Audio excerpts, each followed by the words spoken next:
Dyslexia is a hereditary neurological disorder which is characterized by a severe and persistent reading and spelling impairment. It affects about 10% of the population of children and adults, thus worldwide millions of people are affected. Most languages, like for instance English and Dutch, they apply an alphabetic writing system, which implies that particular individual speech sounds, phonemes, are represented by visual symbols, graphemes. And by learning these phoneme-grapheme correspondence rules, a child is able to learn to read and write. The prerequisites for learning that is to have some insight in the sound structure, the phonological structure of your language.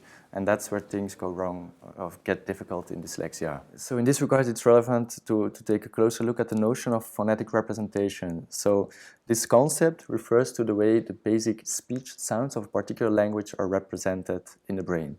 So on the one hand, they have to be robust in the sense that all acoustic variations of a particular speech sound, for instance the b, they all have to be assigned to the same phoneme category. On the other hand, phonetic representations have to be distinct in the sense that sounds belong to different phonemes have to be distinguished. In this regard, for instance, the sound b and the sound d, acoustically they are really very similar. They differ only in a time window of a few milliseconds. And yet we have to learn to assign them to different phoneme categories. So the leading view on dyslexia for many years has been that these phonetic representations are somehow degraded. But this has mostly been inferred indirectly on the basis of behavioral evidence. What we did here is we really tried to target the quality of these phonetic representations at the brain level, to literally measure how robust and distinct they are. And to do this, we used functional magnetic resonance imaging, which allows us to see what regions in the brain are active while listening to speech sounds.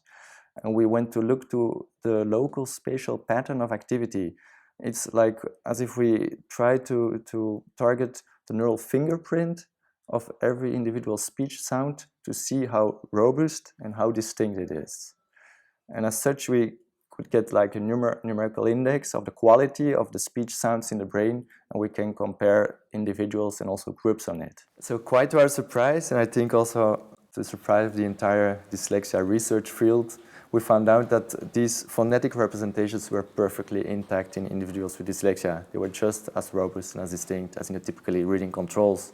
So then we turned to an alternative hypothesis. So maybe phonetic representations may be intact, but the fluent access to carry out manipulations on these representations might be impaired.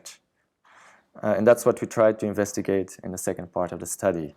We found that the representations are hosted in bilateral auditory cortices, but there's another region which is important for phonological processing, which is Broca's region, situated in inferior frontal gyrus on the left side. And this region is involved in higher level phonological processing. And there were no representations present. So somehow, in order to be able to carry out these manipulations on phonetic representations, it has to access these representations in bilateral auditory cortices. So therefore, we aimed to assess the quality of communication between these brain regions to investigate whether there might be a deficit in access to the representations. We applied functional connectivity analysis and its structural connectivity analysis to assess the connection between a whole network of regions involved in auditory, speech and phonological processing. So there were like 13 times 13 connections, and it was really very specifically the connection between this Broca's region and bilateral auditory cortex which was impaired. And I think that's a kind of surprising, the specificity of the finding also. So at the neuroanatomic level, the connection between Broca and this left auditory cortex is affected by a major language tract which is called the left aquatic fasciculus.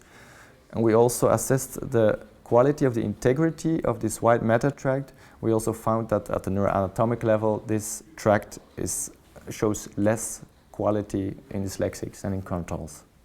And this makes it almost inescapable to conclude that it's a deficit in access. The nice thing in this study is that by using exactly the same data, we showed on the one hand representations are intact, and with these same data we also showed that the connection from a region which is involved in higher level phonological processing to the regions where representations are hosted, that this connection is impaired.